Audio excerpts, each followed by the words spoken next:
Hola, bienvenido al canal. Si te resulta de utilidad este contenido, te agradezco que le des a like y te suscribas, ya que me ayuda mucho a seguir creando más vídeos. Venga, vamos al lío. El enunciado del ejercicio dice: en el circuito de la figura, el interruptor se encuentra cerrado y la bobina y el condensador descargados. Si en el instante t igual a 0 el interruptor se abre, calcular la expresión de la intensidad en la bobina para t mayor que 0 para los siguientes 4 valores de R. El apartado A 80 ohmios, el B 100 ohmios, el C 125 ohmios y el D 200 ohmios. Cada uno de estos 4 casos representará gráficamente la intensidad. Vale, la intensidad a la que se refiere es esta que está dibujada en el circuito. ¿Cómo procedemos? Pues vamos a empezar calculando el valor inicial de la intensidad que circula por la bobina y de la tensión entre los bornes del condensador antes de que se abra el interruptor, es decir, en el régimen permanente antes de que se abra el interruptor. Pues, observando el circuito tenemos 4 ramas. Una será un conductor, un cortocircuito, ya que el interruptor estará cerrado. Por otra, una resistencia, por otra, un condensador y por otra, una bobina. En este caso, la rama que menos resistencia ofrecerá será la del conductor. Entonces toda la corriente circulará por esta rama, ya que no ofrece resistencia. Por lo tanto, como aquí no hay ningún elemento, tampoco habrá ninguna caída de tensión. Entonces la caída de tensión en la parte superior y en la inferior será la misma. La tensión entre los bornes del condensador, la caída de tensión entre los bornes del condensador será de 0 voltios. Y además la intensidad que circula por la bobina pues será de 0 amperios, porque toda la intensidad de la corriente circula por esta rama. Vale, pues eso es lo que está aquí calculado. Que no hay nada que calcular, es simplemente observar el circuito. Por la bobina circulan 0 amperios y la tensión entre los bornes del condensador son 0 voltios. Y esto es igual en los 4 casos de R, no depende de la resistencia. Y después, el valor final de la intensidad en la bobina, solo calculamos el de la intensidad en la bobina porque es lo que nos pide, calcular la expresión de la intensidad en la bobina para t mayor que 0. Vale. Pues en ese caso será de 3 amperios. ¿Por qué? Pues observando el circuito, el interruptor estará abierto, por aquí ya no podrá circular corriente en el régimen permanente después, o sea, para t mayor que 0, entonces pues toda la intensidad circulará por la bobina porque se comporta como un cortocircuito en régimen permanente. Entonces será la rama que menos resistencia ofrecerá para la circulación de la corriente. El condensador será como un circuito abierto, no circulará nada y la resistencia pues ofrece más resistencia que la rama de la bobina. Por lo tanto, toda la corriente, los 3 amperios de la fuente, circularán por la bobina en T tendiendo a infinito. Vale, eso sí, como hemos dicho, es igual en los 4 casos de R, no hay diferencia. Después, calculamos la frecuencia de resonancia, que tampoco depende de R. Es un circuito de segundo orden porque hay 2 elementos que almacenan energía, una bobina y un condensador, y por lo tanto es RLC paralelo, porque los elementos están en paralelo. No depende de R, es 1 partido de la raíz cuadrada de L por C, quedándonos 400 radianes por segundo. Y ya sí que, en tercer lugar, entramos en los cálculos que sí dependen de R. Empezamos por el apartado A, en el que R vale 80 ohmios. Calculamos la constante de amortiguación, que para el caso de un circuito RLC paralelo es G partido de 2C, y nos queda 500 radianes por segundo. Como la constante de amortiguación es mayor que la frecuencia de resonancia, tenemos una respuesta sobreamortiguada. Y en los circuitos con respuesta sobreamortiguada, las raíces se calculan de esta forma, quedándonos una raíz como menos 200 y otra raíz como menos 800. Y las respuestas de los circuitos sobreamortiguados de segundo orden tienen esta forma en la que la intensidad calculamos la intensidad porque es lo que nos pide el ejercicio. La intensidad cuando t tiende a infinito la hemos calculado previamente, eran 3 amperios, más K1 por E elevado a S1 por T. S1 hemos calculado aquí que es menos 200, la primera raíz. Y más K2 por E elevado a S2T, que en este caso S2 es menos 800. Solo nos queda por calcular K1 y K2. Esto se hace a partir de las condiciones iniciales del circuito. Hemos dicho que la intensidad en la bobina, justo al iniciar el régimen transitorio, es decir, cuando se abre el interruptor, será de 0 amperios la intensidad.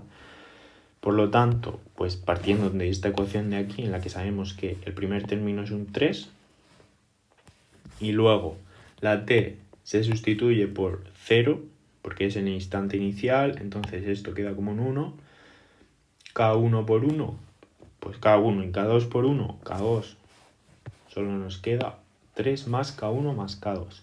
Y luego en la parte de la tensión, pues también sabemos que la caída de tensión entre los terminales de la bobina para t igual a 0 es 0. Y la tensión en la bobina es L por la derivada de la intensidad con respecto al tiempo. Vale, pues si realizamos la derivada de la intensidad con respecto al tiempo, lo que nos queda es 0 igual a menos 200K1 menos 800K2. Entonces tenemos una ecuación de segundo grado con dos incógnitas, resolvemos y K1 es igual a menos 4 y K2 es igual a 1. Sustituyendo ya finalmente en la ecuación inicial, la intensidad durante el régimen transitorio, cuando R es de 80 ohmios, será de esta forma. Pues nada, ahora es lo mismo, pero en el resto de casos. Para R igual a 100. Calculamos la constante de amortiguación. En este caso 400 radianes por segundo, que es igual a la frecuencia de resonancia. Por lo tanto tenemos un tipo de respuesta diferente. En este caso una respuesta críticamente amortiguada.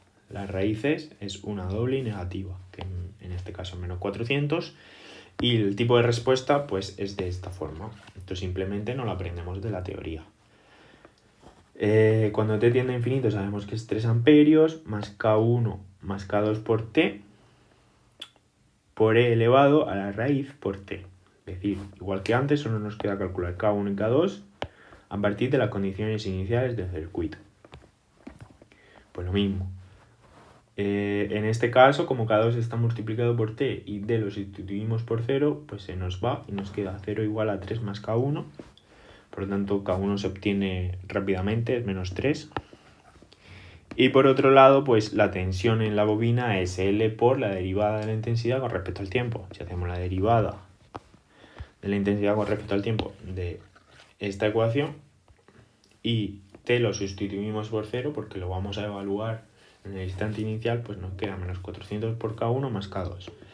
Ya, como sabemos K1, pues resolviendo la ecuación, K2 nos sale menos 1200. Sustituyendo la ecuación inicial, este es el resultado. Por último, en tercer lugar, R vale 125 ohmios. Procedemos de la misma forma, la constante de amortiguación, en este caso es 320 radianes por segundo, que es menor que la frecuencia de resonancia, que era 400, por lo tanto ahora tenemos una respuesta diferente, en este caso subamortiguada. Las raíces se calculan de esta forma, quedando números imaginarios.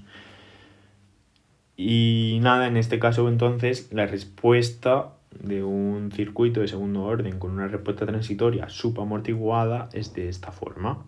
Pero procedemos igual que en los otros dos casos. La intensidad cuando t tiende a infinito seguimos sabiendo que es 3 amperios. Eso sí, pues coseno y seno por la parte imaginaria de las raíces, y aquí la raíz a la que está elevada a e es la parte real, y ya pues solo nos queda calcular K1 y K2 a partir de las condiciones iniciales del circuito. lo mismo. No me enrollo con esto. Se nos queda 0 igual a 3 más K1, que se sustituye igual que antes, y pues L por la derivada de la intensidad con respecto al tiempo. Nos queda esto de aquí, que es resolviendo el sistema de ecuaciones con dos incógnitas, y sustituyendo K1 y K2 en la ecuación anterior, nos queda esta respuesta de aquí. Por último, el último caso, de R igual a 200 ohmios. En este caso, alfa, la constante de amortiguación, nos queda 200 radianes por segundo, vuelve a ser menor que la frecuencia de resonancia y volvemos a tener una respuesta subamortiguada, las raíces del mismo tipo, números complejos, la respuesta del mismo tipo, y pues nos queda calcular K1 y K2 a partir de las condiciones iniciales del circuito, y sustituyendo, esta es la solución. La intensidad es igual a 3 menos, entre paréntesis, 3 por el coseno de 346t más 1,73 por el seno de 346t, y todo eso multiplicado por e elevado a menos 200t con una unidad en amperios. Por último, nos pide representar gráficamente todas las respuestas. Vale, pues aquí están representadas todas a la vez. Vamos a identificar cuál es cada una. Está representado la intensidad frente al tiempo. Entonces, ¿cuál sería la roja? Pues la que menos amortiguación tiene. Es una respuesta subamortiguada. En este caso, pues es el último caso calculado, el de R igual a 200 ohmios. No está suficiente amortiguada, por lo tanto tiene un pico de intensidad hasta que luego baja ya al valor final del régimen permanente. La respuesta verde pues también es una respuesta subamortiguada. El pico es menor, pero el comportamiento es similar al de la línea roja. Después tenemos el azul, que sería la críticamente amortiguada, va casi directa al valor que tendrá en régimen permanente, y por último el amarillo será una respuesta sobreamortiguada, es decir, prácticamente no hay ninguna oscilación, ya que está muy amortiguada la respuesta durante el régimen transitorio. Y nada, pues eso es todo. Era un ejercicio para observar cómo se comporta la intensidad dependiendo del valor de la resistencia y dependiendo del tipo de respuesta, si es subamortiguada, críticamente amortiguada o sobreamortiguada. Si tenéis alguna duda, no dudéis en ponerla en comentarios o en enviar un correo electrónico. Gracias. Gracias por ver mi vídeo. Espero que te haya sido de ayuda este contenido. Para agradecer mi trabajo, puedes darle a like y suscribirte al canal. Un saludo.